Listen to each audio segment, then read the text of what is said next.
Guys cake చేద్దామని start చేసి పొయ్యింట్లో పొగలైతే తెప్పించాను. మా ఆయన చేత అయితే డ్రై ఫ్రూట్స్ కట్ చేపిస్తూ నేనైతే స్టవ్ మీద గిన్నె పెట్టి బెల్లం సిరప్ అయితే తయారు చేసుకున్నాను.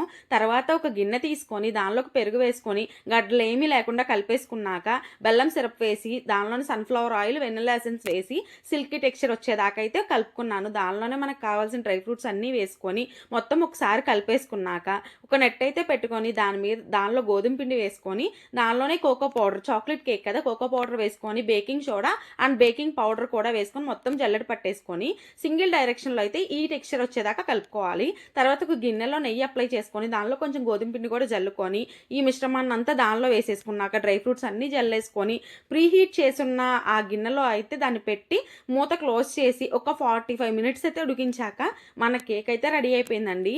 టేస్ట్ మాత్రం నిజంగా చెప్తున్నాను అద్దిరిపోయింది. మా పాపకి న్యూ ఇయర్కి ఈ కేక్ అయితే కట్ చేయించాను. వీడియో నచ్చితే లైక్ అండ్ సబ్స్క్రైబ్.